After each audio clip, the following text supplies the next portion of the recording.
Hello student, स्वागत है आपका जागृति क्लासेस लर्निंग ऐप पर। तो बच्चों, हम पढ़ रहे थे पिछली क्लास में दूरियों का मापन। तो जो छोटी दूरियां हैं वो तो अपन स्केल से माप सकते हैं।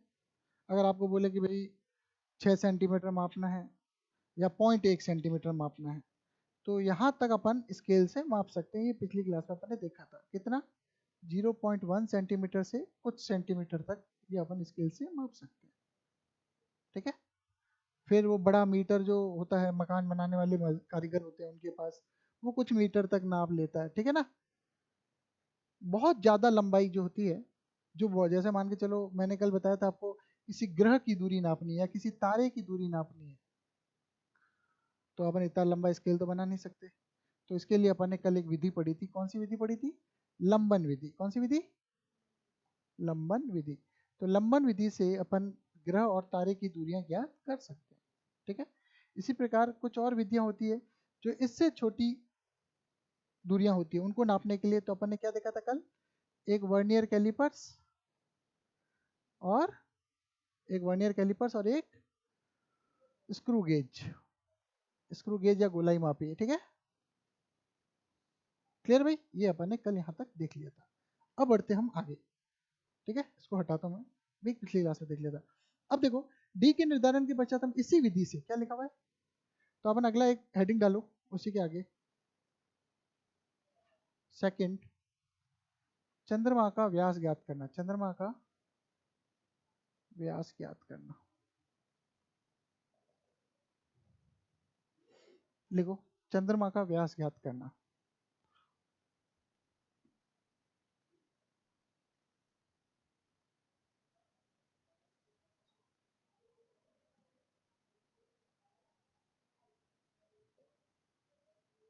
यह है चंद्रमा। ठीक है। ये इसका व्यास। ठीक है। ये अपनी मान लो, ये पृथ्वी के ऊपर कोई बिंदु जहां से अपन देख रहे हैं। ठीक है। यहाँ अपनी लगी हुई दूरदर्शी। कौन सी दर्शी? दूरदर्शी। देखो, दो दर्शियां होती है, एक दूरदर्शी, दूर की चीजें देखने के लिए दूरदर्शी। एक होती है सूक्ष्मदर्शी, सूक्ष्म वस्तुओं को देखने के लिए सूक्ष्मदर्शी। दूरदर्शी को कहते हैं टेलीस्कोप। ठीक है। टेली मतलब होता है दूर, जैसे टेलीफोन, दूर के व्यक्ति से बात करने के लिए। ठीक है। एक होता है माइक्रोस्कोप, माइक्रो मतलब छोटा। ठीक है। तो ये मैंने टेलीस्कोप लिया या दूरदर्शी ली, इससे मैंने क्या किया, अब मैं चांद को देख रहा हूँ तो चांद की ये बाउंड्री मेरे को दिखे, तब तक मैंने इसको मोड़ा मोड़ा। ठीक है। बन गया यहाँ तक। ठीक है। तो मेरे को पता चल गया भाई, मैंने इसको यहाँ से कितना मोड़ा। ठीक है। समझ में आया भाई? ऐसे सीधी रखी और फिर ऐसे ऐसे ऐसे मोड़ा तो मुझे एंगल पता चल गया। इसी प्रकार मैंने क्या किया, अब इसको इस दिशा में मोड़ा और चांद का दूसरा कॉर्नर देख लिया। तो चांद का दूसरा कॉर्नर, तो मुझे कुल मिला के ये कोण मिल गया। इस कोण को बोल दिया इस बार अल्फा। अरे ठीक है, इस बार इस कोण को अल्फा बोल दिया, भले थीटा बोल दो, एक ही बात है। इसने अल्फा बोला है तो अल्फा बोल दो। ठीक है। अब चांद का ये व्यास है बी। क्लियर? तो आप कंफ्यूज हो जाओगे, इससे अच्छा आप थीटा ही कर दो। ठीक है। इसको क्या कर देते हैं अपन? Theta. Same to same derivation होगी, उल्टा ही तो करना है। ठीक है। और ये जो दूरी है ये क्या है? डी। ठीक है। यही था कल, यही था। ये उल्टा बना था, अब ये इस तरह से बन गया। क्लियर भाई? तो अपन ने क्या कहा, ये पृथ्वी है, ये चांद है। ठीक है। क्लियर? तो यहां से अपन ने दूरदर्शी से, ये यहाँ पे मान के चलो लिख लो भले, दूरदर्शी है। तो अपन ने क्या किया, दूरदर्शी से चांद का एक कोना देखा, फिर चांद का दूसरा कोण देखा। तो दूरदर्शी का जितना कोण बना उतना ही चांद पे कोण बनेगा। निश्चित रूप से कोण बहुत छोटा बनेगा, ये थीटा बहुत छोटा होगा। तो चांद का व्यास आ जाएगा। ये दूरी, चांद तक की दूरी अपने को पता है। कैसे पता है भाई? बताओ कैसे पता है? क्योंकि अपन यहाँ पे क्या है, सैटेलाइट वगैरह भेजते हैं, तो सैटेलाइट कितनी दूरी तय करके गए ये अपने को पता चल जाएगा। क्लियर यहाँ तक? ठीक है। तो ये अपने हो गया चांद। ठीक है। तो अपन क्या करेंगे, चंद्रमा का व्यास नापने के लिए अपन करते हैं कि देखो, अब हमें लंबन विधि से चंद्रमा का क्या ज्ञात करना है? व्यास ज्ञात करना है। इसके लिए पृथ्वी की सतह से दूरदर्शी से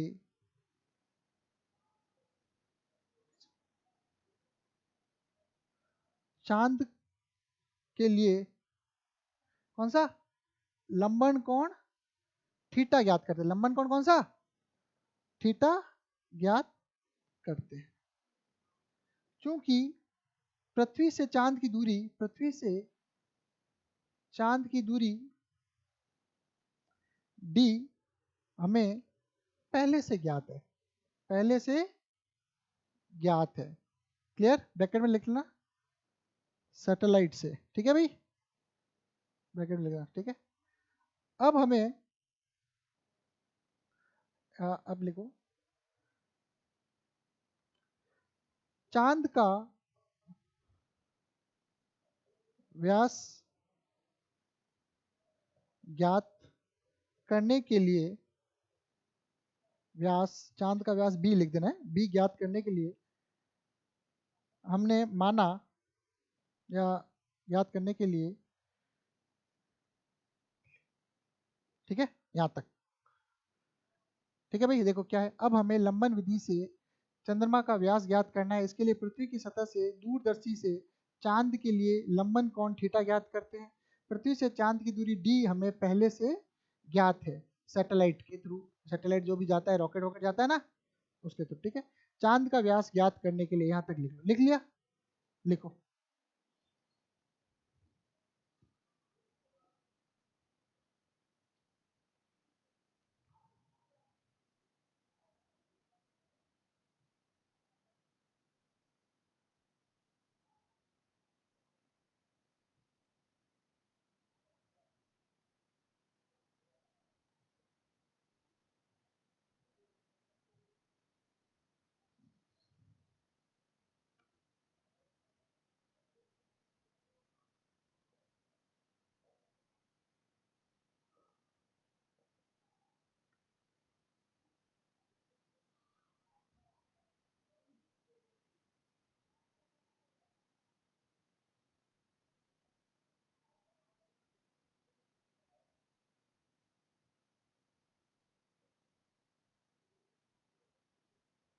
ठीक है, यहाँ तक हो गया क्लियर। ज्ञात करने के लिए देखो, अब यहाँ पे अपन क्या कहेंगे, चूंकि, सुनते जाना, चूंकि b बहुत कम है d से, ये किया था कल अपन ने, अर्थात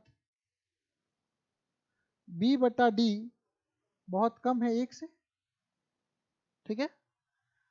अतः ये लिख दूं भले ए बी, अतः भुजा ए बी को चाप ए बी मानने पर, क्या मानने पर, मतलब अपन ने ये माना कि ये एक प्रकार जो रखते हैं ना, उसका ये कॉर्नर है और ये भुजा जो है ये चाप है, ठीक है। क्यों, क्योंकि ये भुजा सीधी है या थोड़ी सी यहाँ से मुड़ी हुई होगी तो बराबर ही आएगी लगभग।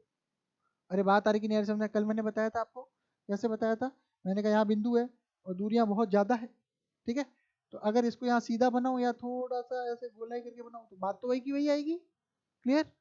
कोण, क्योंकि ये बहुत ज़्यादा है और ये बहुत कम है और कोण बहुत कम बनेगा, ठीक है।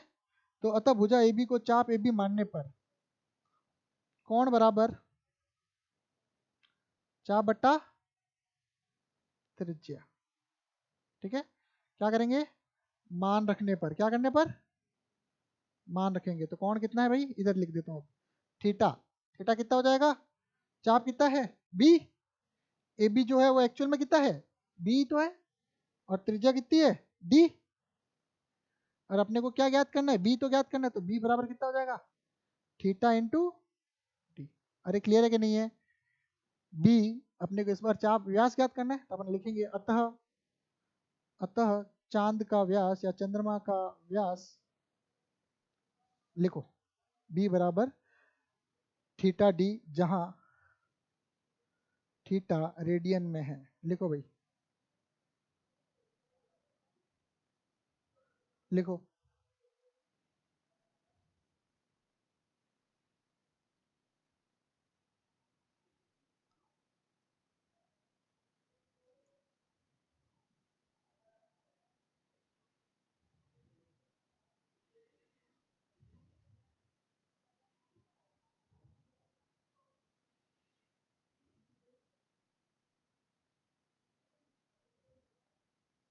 क्लियर यहाँ तक?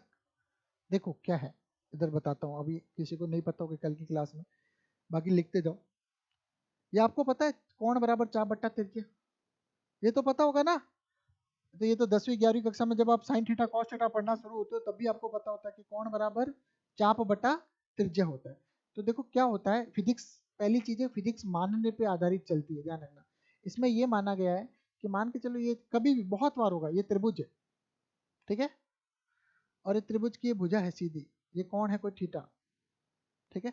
तो एक ये त्रिभुज भी है, लेकिन इसकी जब लंबाई भुजा, एक दो भुजाओं की लंबाई बहुत ज्यादा हो, तीसरे की बहुत कम हो, तो आप क्या कर सकते हो, ये डी है, ये डी भुजाएं हैं और ये छोटा बी है और ये थीटा है, तो आप क्या कर सकते हो, इसको चाप मान सकते हो। मतलब आप ये मान सकते हो कि ये क्या है, ये क्या है भाई, एक वृत्त का हिस्सा है।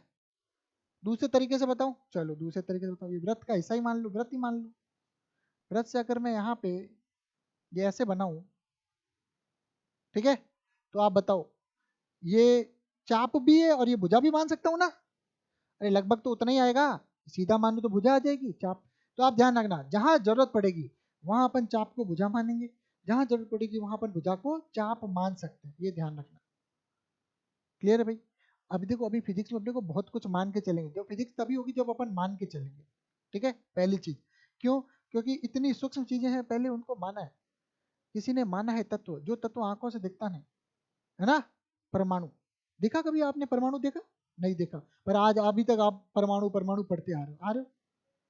और परमाणु देखा नहीं है लोगों ने, उसके अंदर इलेक्ट्रॉन देख लिया, उसके अंदर बहुत छोटा एक नाभिक देख लिया। नाभिक पता कितना होता है परमाणु में? एक अगर बहुत बड़ा स्टेडियम, ठीक है, जहाँ ट्रम्प आया था, मोटेरा स्टेडियम मान लो, ठीक है, मोटेरा स्टेडियम अगर एक परमाणु है, तो उसके सेंटर पे बैठी एक मक्खी नाभिक है। अरे समझ रहे हो कि नहीं समझ रहे हो? मोटेरा स्टेडियम अगर एक परमाणु है, मोटेरा स्टेडियम तो दिख जाएगा, परमाणु दिखेगा नहीं, उसके भी एक सेंटर पे जो मक्खी बैठी है वो क्या है, नाभिक है। मतलब नाभिक कितना छोटा होता है, उस नाभिक के अंदर भी बात करते हैं किसके, प्रोटॉन और न्यूट्रॉन की। बात आ रही कि नहीं आ रही समझ में? तो अपन ने क्या मान के चले ना, ऐसा है। क्लियर? बात आ रही समझ में? तो ये वही चीज है, यहाँ मान के चलना पड़ेगा। अभी अगर अपन आएंगे तो अपन कहेंगे साइन थीटा जो है वो होता है थीटा। अपन कहेंगे आगे जब कॉस थीटा कम हो तो कॉस थीटा हो जाएगा एक। बात आ रही समझ में? सिर्फ ये बोला गया कॉस थीटा बहुत कम है, थीटा बहुत कम है, तो कॉस थीटा सीधा एक हो जाएगा। क्यों हो जाएगा? क्योंकि आपको पता है कॉस कम है मतलब जीरो के करीब है, और कॉस जीरो के करीब कितना होता है, एक। तो अपन अब उसका लगभग मान नहीं निकाल के अपन क्या रख देते हैं, एक रख देते हैं, ठीक है। ये छोटी छोटी चीजें आपको माननी पड़ेगी। यहाँ तक क्लियर है? चलें आगे बढ़े, सबने लिख लिया। तो अपन ने देखो सवाल पेपर में आएगा, लंबन विधि क्या है सुन लो। लंबन विधि क्या है? पृथ्वी से चांद का व्यास करने की विधि का वर्णन करो। कर लोगे? लंबन विधि क्या है, परिभाषा जो लिखाई थी कल वो लिख लेना, फिर ये लिख लेना, ठीक है। बढ़ते हैं आगे। अब आते हैं न्यूमेरिकल, ठीक है। अब क्या है, 1 डिग्री 1 सेकेंड और 1 मिनट और 1 सेकेंड, क्या क्या लिखा हुआ भाई? 1 डिग्री 1 मिनट और 1 सेकेंड के कोणों के मान रेडियन में परिकलन कीजिए, ठीक है। 360 बराबर ये मैंने आपको बताया था, मैंने आपको ये बताया था 180 डिग्री बराबर पाई रेडियन। ये याद रहना चाहिए हमेशा आपको, 180 डिग्री बराबर पाई रेडियन। अब इसने क्या कहा कि 1 डिग्री 1 मिनट और 1 सेकेंड, आर्क सेकेंड के कोणों के मान किस में निकालने, रेडियन में निकालने, ठीक है। तो हमने कहा चलो भाई एक के निकालते, एक कितना हो गया, पाई बटा 180। अरे उधर चला गया ना, सीधा सीधा आ गया। अब आप सर दूसरा कैसे करेंगे, तो मैंने कहा इसको मैं 60 मिनट लिख दूं। अरे लिख दूं, अरे क्लियर? 1 डिग्री में 60 मिनट होते हैं, कल बताया था, वापस होता तो 1 डिग्री में 60, 1 डिग्री में 60 मिनट होते हैं, और 1 मिनट में 60 सेकेंड होते हैं, कल मैंने बताया था। तो अब ये इसको 1 मिनट करूंगा तो 60 फिर से भाग हो जाएगा, अरे 60 भी भाग हो जाएगा, ये आ जाएगा आंसर आपका। सॉल्व कर लोगे, इतनी गणित तो आती है। अरे क्लियर है कि नहीं है? डरने की जरूरत नहीं है। पाई का मान कितना रखोगे, 22/7 है, 3.14। पाई का मान कितना रखोगे, 3.14 रख लो, सॉल्व कर लो, ठीक है। अब 1 सेकेंड में 1 मिनट में कितने सेकंड है, 60 सेकंड, पाई बट्टा 60 इंटू 180 रेडियन। तो अब 1 सेकंड कितना हो जाएगा, फिर से 60 भाग चला जाएगा, 60 इंटू 100। अरे समझ में आया कि नहीं आया? क्लियर है? आसान से। तो बच्चा सवाल था, क्या सवाल था? हटा दूं? अरे कर लोगे, नोट करने की जरूरत नहीं, उदाहरण है आपकी किताब में, आपको समझ में आ गया। ठीक है, हिंट लिख लेना बस ये कोई भी। चलो बढ़ते हैं आगे। ठीक है, अब देखो ये सवाल, ये देखो ये सब इसने मान निकाले हुए हमें क्या आते हैं 360 डिग्री, टक टक टक सॉल्व कर दिया इसने पूरा, इसने फाइनल तक सॉल्व किया। अपने को एक मान याद करना है, ये वाला, ये याद करो भाई, याद करो। 1 सेकंड का मान याद करो, कितना होता है? 4.85 इंटू 10⁻⁻6 रेडियन। कितना होता है? 4.85 इंटू 10⁻⁻6 रेडियन। 1 सेकंड का मान याद करना पड़ेगा, 4.85 इंटू 10⁻⁻6 रेडियन। 4.85 इंटू 10⁻⁻6। क्लियर? याद रहेगा भाई? याद रखोगे? क्यों? मैं अभी बताऊंगा अभी आगे आपको। ठीक है, चलो ये मान आपको याद है, नोट कर लो भाई पहले, रेड लाइन से ऊपर कहीं पे, जल्दी से नोट करो, रेड लाइन से ऊपर लिख दो। 1 सेकंड बराबर 4 पॉइंट, ठीक है, 8.5 इंटू 10⁻⁻, क्यों? क्योंकि ये काम आएगा। ठीक है, इसीलिए बता रहा हूँ, कुछ भी बिना काम वाली चीज नहीं करूंगा। ठीक है, चलो अब अपन आगे देखें सवाल। दूसरा एग्जाम्पल देखो, दूसरा एग्जाम्पल थोड़ा सा टेढ़ा है। ठीक है, टेढ़ा क्या है बताता हूँ मैं आपको, इसको समझना, इसकी लैंग्वेज थोड़ी कठिन है, जैसे इसको बताना था वैसे इसने बताया नहीं है। ठीक, फिर भी अपन देख लेते हैं। एक व्यक्ति अपने पास के किसी मीनार की अपने से दूरी का आकलन करना चाहता है। ठीक है, एक व्यक्ति अपने पास की किसी मीनार से अप, एक व्यक्ति अपने पास की किसी मीनार की अपने से, मीनार की अपने से दूरी का आकलन करना चाहता है। वह मीनार सी के सामने स्थित किसी बिंदु बी ए पर खड़ा है। ठीक है, तो देखो मीनार सी, तो सी पर क्या है भाई, समझने की कोशिश करना है, थोड़ा सा लैंग्वेज इसकी क्लियर नहीं है। ठीक है, ध्यान रखना। तो मीनार सी के सामने किसी बिंदु किस पे, ए पर खड़ा है। ए पर कौन है? व्यक्ति। अरे ठीक है भाई, मीनार सी पर है, व्यक्ति ए पर खड़ा है। क्लियर? ठीक है भाई, और ए सी की सीध में बहुत दूर स्थित किसी बिंदु ओ को देखता है। किसकी सीध में? ए सी। ठीक है, ए सी की सीध में। तो देखो अगर ये बहुत दूर है तो ये इसकी सीध में यही होगा बिंदु। क्लियर? फिर वो इधर आएगा तो ये बिंदु इसके साथ साथ चलता रहेगा, चलेगा नहीं चलेगा? अरे होता नहीं होता, कोई दूर है, चांद है, अपन चांद के साथ चलते, चांद अपने साथ चलता है ना? है अपने से बहुत दूर तभी वो अपने साथ चलता है। अपन ऐसे चांद को ऐसे हाथ से ढक के चलेंगे तो भी चांद ढका हुआ चलेगा, चलेगा नहीं चलेगा? तो ये दूर है, समझ में आ रही बात? भावना को समझना। तो इसका मतलब है कि ये अगर ये बिंदु ए पर है व्यक्ति और ये मीनार यहाँ पे है, तो ये वस्तु पीछे ढक गई, ढक गई तो क्या लिखा हुआ है? बहुत देर किसी बिंदु ओ को देखता है। ठीक है, मान के चलो चांदी है। ठीक है, फिर वह एसी के लंबवत, इसके एसी के लंबवत मतलब इधर, एसी के लंबवत 100 मीटर चलता है बिंदु बी तक। यहां से यहां तक कितना चलता है भाई? अरे भाई सही बात है, पहले उसने क्या किया, पहले उसने इस बिंदु को देखा दूरस्थ से, फिर ये चला। ठीक है, और वहां से ओ व सी को फिर से देखता है, फिर यहाँ आ गया तो भी दूरस्थ बिंदु को देखता है और सी को भी देखता है। दूरस्थ वस्तु को कहाँ से देखेगा? ऐसे कहीं देखेगा? ठीक है, और सी को ऐसे देखेगा? अरे देखेगा नहीं देखेगा? क्लियर? पहले तो उसको एक सीध में ही थी, लगभग दोनों दिख रही थी, अब इधर आएगा तो दोनों में फर्क आ जाएगा। बी तक चलता और वहां से ओ व सी को फिर से दिखता, क्योंकि ओ बहुत अधिक दूरी पर है तो बी ओ एवं ए ओ की दिशाएं व्यवहारिक रूप से एक ही है। क्या लोग बोला? बी ओ और ए ओ की दिशाएं व्यवहारिक रूप से एक ही है। अरे बात आ रही कि नहीं आ रही समझ में? व्यवहारिक रूप से एक कैसे है? मैं यहाँ बैठा हूँ, मैंने चांद को ढका, क्लियर? चांद इधर ही दूर है, ढका हुआ है, मैं यहाँ आ गया, बात है समय तो भी चांद ढका हुआ है। क्लियर? तो लगभग दिशा तो यही है व्यवहारिक रूप से, इसने ऐसा कर, व्यवहारिक रूप से एक ही है। लेकिन वो पाता है कि सी की दृष्टि रेखा मूल दृष्टि रेखा के सापेक्ष 40 डिग्री पर घूम गई है। सी की दृष्टि रेखा मूल दृष्टि रेखा के सापेक्ष कितनी? 40 डिग्री क्या हो गई है? घूम गई। कितनी? दृष्टि रेखा कितनी घूम गई भाई? 40 डिग्री, या यहाँ से मानो ये 40 डिग्री। इसको मैं हटा देता हूँ 1 मिनट के लिए, ठीक है। अब देखो इसने क्या कहा, सुनना, पास वाली, इसका कहने का मतलब है, सुनना बहुत कठिन है, थोड़ा सा समझना। इसने कहा कि पास वाली पे तो फर्क आएगा, लेकिन दूर वाली पे ज्यादा फर्क नहीं आएगा। इसने कहा यहाँ से इसने देखा मीनार है और वो वस्तु है, क्लियर। फिर ये यहाँ आया, ठीक है, तो इसको क्या हुआ, ये बिंदु, ये जो वस्तु ओ थी ना, वो अब यहाँ दिख जाएगी। अरे क्लियर है, पहले इसको यहाँ दिख रही थी सीधी, अब यहाँ से व्यक्ति देखेगा अपनी आंख से तो उसको ये ओ तो यही दिखेगी।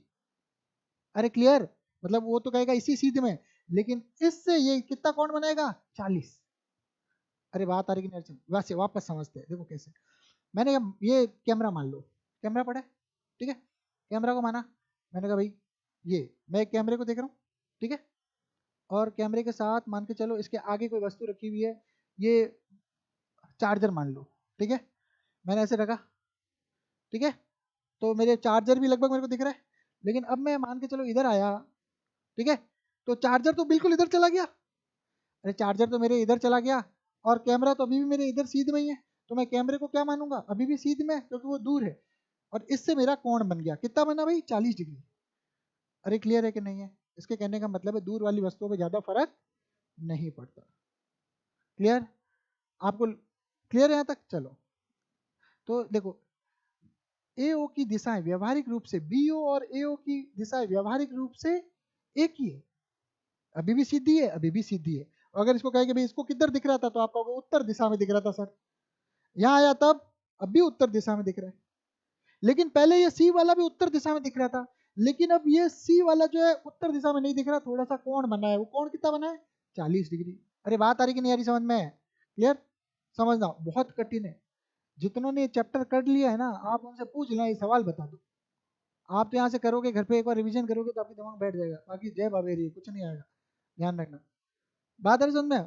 क्योंकि मैं कह रहा हूँ कठिन है, मतलब ये कठिन है, क्योंकि इसको एक्सप्लेन पूरा अच्छे से इस क्वेश्चन के अंदर नहीं किया गया, ठीक है, के सापेक्ष घूमता है, ठीक है। थीटा को लंबन कहा जाता है, उसकी मूल स्थिति A से मीनार C की दूरी का आंकलन कीजिए। क्या बोला? उसकी मूल स्थिति A से C की दूरी का आंकलन कीजिए, तो क्या लिखा? उसकी मूल स्थिति A से C की दूरी, मतलब ये, अरे यार एक त्रिभुज बन गया, अब ये ज्ञात करना, नहीं ज्ञात कर सकते क्या? ये 40 है, ये 40 हो गया, क्लियर। अब ये भुजा कितनी है? 100, ठीक है, आपको ये वाली भुजा चाहिए, तो आप यहाँ से ले लो, क्या लोगे? tan थीटा ले ले, tan 40 बराबर कितना होता है? लंब बटा आधार। अरे ठीक है भाई, लंब कितना है? AC नहीं, लंब AC नहीं है, लंब कितना है भाई? लंब कितना है? AB बटा AC, और ठीक है, और AB बटा AC कितना मानू? 100। अरे AC हो गया, मैं क्या कर दिया यार, लंब बट्टा आधार, लंब ये हो गया AB, AB हुआ, और ये आधार ये हुआ AC, और AB कितना है? 100, ये 100 हो गया, और ये हो गया AC। AC अपने को निकालना है, तो AC को इधर भेज दिया, तो हो गया 100 बट्टा 10 40, ठीक है भाई यहाँ तक? अरे क्लियर? तो 100 बट्टा 10 40, क्लियर। अब यहाँ तक अपने समझ में आता है, ये इतना ही छोड़ दोगे तो भी ये सही है, क्योंकि 10 का आपको पता है स्टैंडर्ड मान है नहीं 40, 10 का स्टैंडर्ड मान 40 नहीं है, क्लियर। तो आप भले यहाँ तक छोड़ दो, या फिर आप क्या कर सकते हो, 10 40 को वैसे रेडियन में कन्वर्ट कर सकते हो, कर सकते हो। अरे रेडियन में कैसे करोगे बताओ? आपने कहा 180 डिग्री पाई रेडियन, 1 डिग्री बराबर कितना? पाई बटा 180, तो फिर आप कितना करोगे? 40 डिग्री बराबर कितना होगा? पाई बटा 180 इंटू 40। अरे क्लियर? अब ऐसे निकाल लोगे, और जो भी मान आएगा यहाँ रख दोगे, ठीक है, क्लियर। चलो इसको एक बार देखना, मैंने क्या कहा, आराम से पढ़ना, समझ में आ जाएगा, यही था। अरे क्लियर है भाई? ये देखो, फिर अपने को तीसरा भी पढ़ना है, ये देखो भाई, आया 100 मीटर बट्टा 1040 आया कि नहीं आया? अरे किताब पढ़ोगे ना NCERT, मजा आ जाएगा, मैं क्या कह रहा हूँ, बहुत कठिन है, हर कोई एनसीईआरटी पढ़ा भी नहीं सकता, ये ध्यान रखना। ठीक है, वो पुराना जो मेथड है वही उससे चलता रहेगा। ठीक है, आपका आंसर यहाँ तक भी सही मैं मानूंगा तो सही मानूंगा, कोई भी टीचर समझदार होगा वो यहाँ तक सही मानेगा। ठीक है, और या फिर आपको 1040 का मान देगा। ठीक है, और बिना 1040 का मान दिए कोई उम्मीद करता है बच्चा ये लिख दे, मतलब वो टीचर चाहता है आप रटो, और मैं ये नहीं चाहता कि आप रटो भाई। हर एक थोड़ी याद रखें, मान के चलो कोई कहते 1055 का, कभी बोल दे 1056 का, तो सबका मान थोड़ी याद रख सकते हैं, कोई मशीन थोड़ी अपन। क्लियर, अपन जो स्टैंडर्ड अपने को पता है अपन उतने ही याद रखेंगे, उसके अलावा अपन याद नहीं रखेंगे। क्लियर सी बात है। देखो 2.3 सवाल, पृथ्वी के दो व्यासतः परितः बिंदुओं ए व बी से चंद्रमा का प्रेक्षण किया गया। ठीक है, प्रेक्षण की दो दिशाओं के बीच चंद्रमा का अंतरित कोण, चंद्रमा का अंतरित कोण कितना है, थीटा की माप कितनी है, इतनी। पृथ्वी का व्यास लगभग इतना है, पृथ्वी का व्यास कितना है, तो चंद्रमा की दूरी ज्ञात करनी है। अपने ग्रह की दूरी थी, ग्रह में वैसे ग्रह उपग्रह एक ही बात है, ग्रह की दूरी वैसे उपग्रह की दूरी या तारे की दूरी ज्ञात कर सकते हैं। तो क्या होगा बताओ, तो अपन एक छोटा सा चित्र बना लें, तो ये चांद है और ये पृथ्वी है, तो पृथ्वी के एक बिंदु से इसको देखा, दूसरे बिंदु से इसको देखा, और ये ऐसे चित्र बना।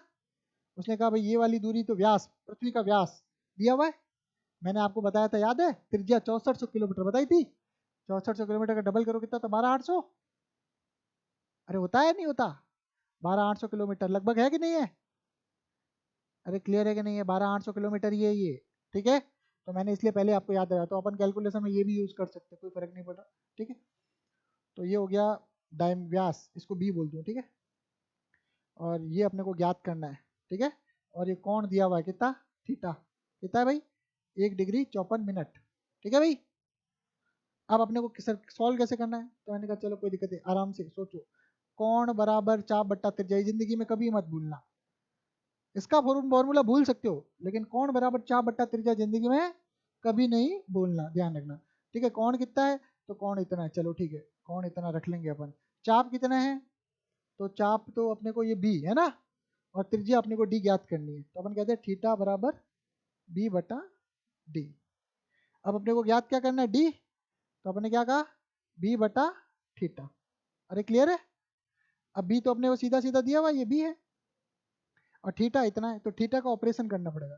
थीटा क्या है, 1 डिग्री 54 मिनट, तो मैं इसको लिख सकता हूँ 60 मिनट प्लस 54 मिनट। अरे मैंने कहा, मैंने आपको 1 सेकंड की वैल्यू बता दी, अरे मैंने 1 सेकंड की वैल्यू बताई कि नहीं बताई, ये बताओ, 1 सेकंड की वैल्यू बताई कितना, 4.85 × 10⁻⁶ याद करवा ली, रटवा ली मैंने आपको, तो अब अपने दिक्कत होगी नहीं। मैंने कहा 1 डिग्री 54 मिनट मतलब 1 डिग्री में 60 मिनट होते हैं, 60 मिनट के साथ 54 मिनट जुड़ेंगे, तो कितना हुआ, अरे कितना हुआ, 114 मिनट। ठीक है, अब फिर से 114 मिनट को मैं किससे गुणा करूंगा, 60 सेकंड से। अरे लोअर पे ले गया ना, मेरे को सारों में सेकंड में कन्वर्ट कर दूंगा। ठीक है, उसको मल्टीप्लाई किया, कितना हुआ,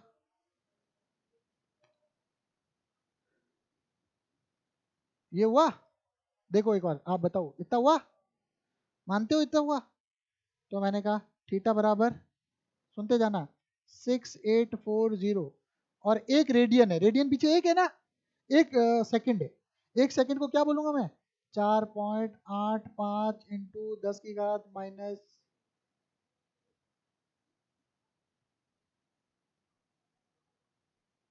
क्लियर है भाई, ये आया थीटा 6840 × 4.85 सेकंड की वैल्यू पता है ना, रेडियन। आगे भाई, अरे क्लियर, ये देखो आ रही है कि नहीं आ रही, देखो 114 × 60 आ रही है कि नहीं आ रही है, इसने ऐसे निकाली है, ये कुल मिला के पूरा वैल्यू कितनी आ जाएगी, -6 और ये सब सेट करेंगे तो अपन आ जाएगी 3.32 × 10⁻², नहीं होगा -2 होगा, पक्की बात है, क्यों, क्योंकि -6 है ना, तो कॉमन सेंस ये मिस प्रिंट है यहाँ पे, थोड़ा ध्यान रखना। ठीक है, क्लियर, ये आ जाएगा रेडियन, बी अपने को पता है, रख दिया, थीटा रख दिया, सॉल्व करके कर लोगे। अरे कैलकुलेशन तो आपको करनी है भाई, ये तो आपकी ही काम आएगी, तसल्ली से घर पे करना, मैं एक एक चीज बता सकता हूँ। ठीक है, आपकी कैलकुलेशन, आपके जोड़ बाकी गुणा भाग, ये तो आपके 10वीं तक जो आपने सीखा है वो काम आएगा। अब मैं तो इतना जादूगर हूँ नहीं कि गिली गिली चू करके एक दिन में सारी गणित सिखा दूँ। ठीक है, मैं सिर्फ कॉन्सेप्ट सिखाऊंगा, प्रोसेस बताऊंगा, लास्ट तक लाके गणना आपको करनी है, गणना तो कर लोगे, चलो हटाऊं इसको, आगे बढ़ू, समझ में आया कि नहीं आया? 154 को पहले पूरा मिनट में, फिर सेकंड में, फिर रेडियन में। और रेडियन की मान क्यों याद करवाई मैंने, समझ में आया? कुछ भी याद नहीं कराया, वो क्यों कराया? ताकि देखो इसमें दिया हुआ भी नहीं है, फिर भी इसने ये लिखा है ना, इसलिए अपने को याद होनी चाहिए। ठीक है, हटा दिया, ये हो गया भाई। अगला सवाल सूर्य देवता का सवाल है। ठीक है, तो सूर्य देवता का सवाल क्या है कि सूर्य के कोणीय व्यास क्या है भाई? सूर्य के कोणीय व्यास। ठीक है, तो सूर्य के कोणीय व्यास की माप क्या है?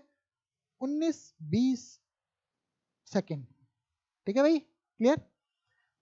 सूर्य, पृथ्वी से सूर्य की दूरी डी दिया हुआ है। ठीक है, तो सूर्य का क्या ज्ञात करना? व्यास मतलब बी। अरे क्लियर है कि नहीं है? फिर से अपन क्या लिखेंगे? फिर से अपन लिखेंगे सूत्र, कोण बराबर 4 बटा त्रिज्या। क्लियर? तो कोण कितना दिया हुआ है? 1920। थीटा बराबर चाप, मतलब चाप कितना है? बी। त्रिज्या कितनी है? डी। ताकि कंफ्यूजन नहीं हो, ये लिख दिया अपन एक बार। अब आ जाओ इधर, ये तो सीधा सीधा दिया हुआ 1920 है। 1920 को कैसे लिखेंगे बताओ? 1920 इंटू 4.85 इंटू 10 की घात रेडियन। आया? अरे आया कि नहीं आया? ये आ गया भाई, थीटा तैयार है अपना। थीटा की जगह थीटा रख देंगे, डी की जगह डी रख देंगे, अपना बी निकल के आ जाएगा। अरे आएगा कि नहीं आएगा? बी आ जाएगा। ठीक है, व्यास, हाँ ये 10 की घात 9 पॉसिबल है। क्यों? क्योंकि यार व्यास तो बड़ा ही होगा ना, 10 की घात 9 गुना मीटर तक भी हो सकता है। 10 की घात -9 मीटर कर दिया तो फिर सूरज इतना होगा। समझ आ रही बात? अरे क्लियर? 10 की घात -9 हो गया तो क्या हो जाएगा? नैनो। सूरज कितना हो जाएगा? नैनोमीटर, मतलब बहुत छोटा हो जाएगा। ठीक है, क्लियर? यहाँ तक ठीक है भाई। अब अगला आता है अति सूक्ष्म दूरियों। यहाँ तक आया? अति सूक्ष्म दूरियों का मापन, अणु का आकार। ठीक है, तो अति सूक्ष्म दूरियों का मापन अपने को पढ़ना है। इससे पहले अपन कुछ और थोड़ी सी काम, अभी तो देखो आज शुरू सवाल सवाल किए, आज अपन ने कुछ किया नहीं, कल अपन ये पूरा डेरिवेशन कर लेंगे। इसको एक बार रीडिंग लगा लेते हैं, क्या है प्रोसीजर। ठीक है, तो देखो अति सूक्ष्म आकार को मापना है। क्लियर? ठीक है, तो बहुत छोटी चीजों को मापने के इसने एक विधि बताई है, टेम्पररी। ठीक है, पेपर में कभी कभी ये क्या होती है, आ जाती है। ठीक है, कभी कभी मतलब ये मान लो 100 में से 1-2 बार, 100 बार कोई सवाल आएगा तो ये 1-2 बार इसका नंबर आएगा। ठीक है, मतलब ज़्यादा इंपॉर्टेंट नहीं है, पर ठीक है किताब में है तो अपन कर लेंगे। तो अपन इसको रीडिंग लगाते हैं। अणु के व्यास 10 की घात -8 मीटर से 10 की घात -10 मीटर जैसी अत्यंत सूक्ष्म दूरियों के मापन के लिए हमें विशिष्ट विधियों का अनुसरण करना होता है। ठीक है, इससे पहले मैं आपको सूक्ष्म मापन के लिए टेबल बताता हूँ ना, इसको बाद में पढ़ाऊंगा, पहले सूक्ष्म मापन के लिए टेबल बताता हूँ। ठीक है, चलो एक टेबल बताता हूँ, लास्ट उतनी लिख देना बस। सूक्ष्म मापन के लिए, ठीक है, एक टेबल बताता हूँ, देखो।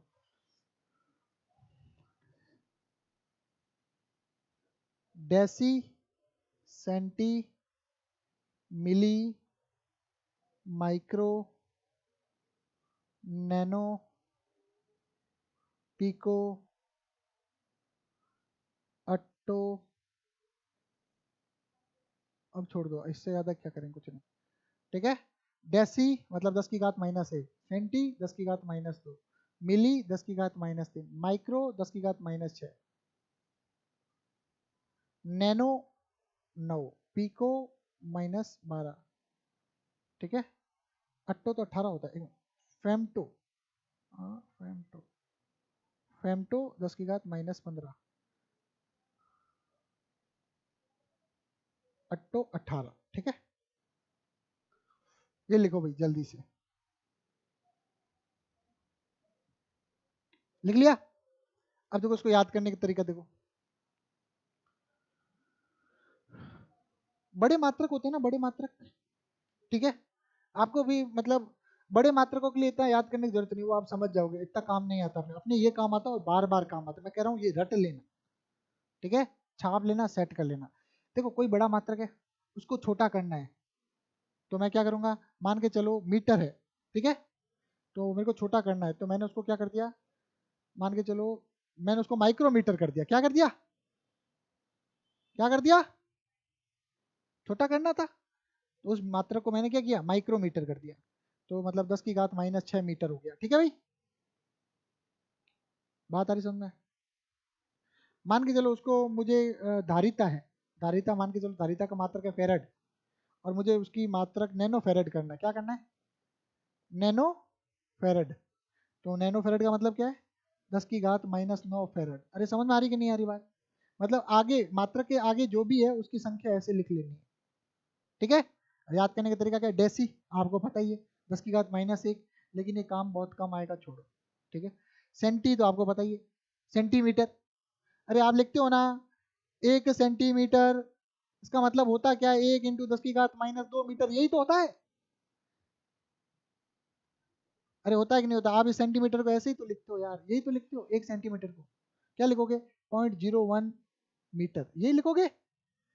1 सेंटीमीटर आप देखो भाई, यही लिखते हो। आप लिखते हो कि नहीं लिखते हो? और अपने को कुल मिला के जितने भी दिए हुए हैं, अपने को अंतिम में जाना कहाँ होता है? मीटर में। कहाँ जाना होता है? ठीक है, तो ये ध्यान रखना, लास्ट आंसर मीटर में लाना है। तो देखो, सेंटी 10 की घात -2 होता है, मिली 10 की घात -3 होता है, माइक्रो 10 की घात -6 होता है, नैनो 9 9 आ रहा है, देखो नैनो में 9 आ रहा है ना, तो -9 होता है। अरे क्लियर? नैनो छोटा, नैनो कार टाटा ने बनाई थी, नैनो कार, छोटी सी कार, है ना? बात आ रही समझ में? उस कार की खासियत क्या थी? उसका इंजन पीछे होता था। ठीक है, तो टाटा, रतन टाटा ने सोचा कि यार हर व्यक्ति के पास कार होनी चाहिए। तो उस टाइम तक लगभग 1 लाख रुपए में बाइक आती थी। उसने कहा मैं 1 लाख में बाइक के प्राइस पे क्या दूंगा? कार। ठीक है, उसका सोच था, और उसने किया भी। लेकिन फिर क्या होता है कि इंडिया में क्या होता है, जब सस्ती चीज़ आ जाती है ना, तो लोग उसको वैल्यू कम देना शुरू कर देते हैं। तो और बड़े बड़े जो मार्केट के खिलाड़ी है, जो मारुति वारुति जैसे, उन्होंने सोचा कि यार हमारा धंधा खराब हो जाएगा, तो उन्होंने कुछ ना कुछ अफवाहें वगैरह उड़ाई, ये वो, तो वो पिट गई नैनो। बात है सुनने। आजकल नैनो पे एक और बता दूं, नैनो टेक्नोलॉजी भी चल रही है। क्या चल रही है? Nano technology. ठीक है, नैनो टेक्नोलॉजी में क्या होता है कि मान के चलो एक छोटी सी मक्खी, ठीक है, मक्खी के आकार का रोबोट बन गया। ठीक है, बात है समझ में? और वो जाएगा, उसके अंदर लगा हुआ एकदम शानदार कैमरा, तो मतलब कहीं शत्रु एरिया में जाना है तो मक्खी चली जाएगी और पूरे कैमरे से फोटो वोटो लेगी। अब मक्खियों पे कौन ध्यान देता है? बात है समझ में? क्लियर? तो ऐसा कर सकते हैं। उस मक्खी के अंदर, इतना सा मक्खी है उसके अंदर, मान के चलो कोई एक्सप्लोसिव पदार्थ डाल के छोड़ दो तो वो बम का काम भी कर सकता है। ठीक है, 12th में है अपने डिटेल में, अभी अपन इसकी चर्चा क्यों करते हैं। ठीक है, पिको, पिको कितना है? 12। फेमटो कितना है? -15। अट्टो 18, दिख रहा है ना? 18, ये कोई काम नहीं आता इतना। ठीक है, अपने काम काम का कौन कौन सा मैं बता दूं? ये सब काम गया, ये सुपर काम गया। मैं मतलब ये मतलब कोई गुंजाइश नहीं है इसमें, अपन कंजूसी नहीं करेंगे। ये कितने? 2 4 6, सेंटी, मिली, माइक्रो, नैनो, पीको और फेमटो। अरे क्लियर है कि नहीं है? और किसी भी मात्रा के आगे लगा सकते हो। क्लियर? किसी भी मात्रा के आगे। अरे ठीक है, ये टेबल आपको याद होनी चाहिए। ठीक है, बाकी आपको पता ही है। 2 3 और अगर बताने हैं बड़े मात्रकों के लिए, वो भी लिख लो साथ में। 2 3 ही बताऊंगा, ज्यादा नहीं बताऊंगा। बड़े जो काम के वही बताऊंगा, फालतू में लिखवा के इकट्ठा करवाने से कोई मतलब है नहीं। तो बताओ, किलो कितना होता है? 1000 होता है। 10 की घात 3 लिख लो किलो। और बताओ, मेगा, मेगा कितना होता है? m 10 की घात 6। ये आपके कंप्यूटर वाली लैंग्वेज में काम आ जाता है। मेगाबाइट, गीगाबाइट, है ना? और एक कर लो गीगा, गीगा कितना होता है? ये 10 की घात जो भी होता है, ये आप घर से करके लाना, होमवर्क है आपका। ठीक है, गीगाबाइट। ठीक है, या कर ही लो ना यार। गीगाबाइट 9, फिर एक और कर लो, टेराबाइट, टी 12। ठीक है, ये करो। क्लियर? मेगा, गीगा, टेरा, इतना खूब है, ज़्यादा कितना करेंगे। समझ में आया? आज के लिए इतना ही। ठीक है, जितना पढ़ा है उसको अच्छे से पढ़ के आना। क्लियर? अगली क्लास में आगे अपन पढ़ लेंगे। धन्यवाद।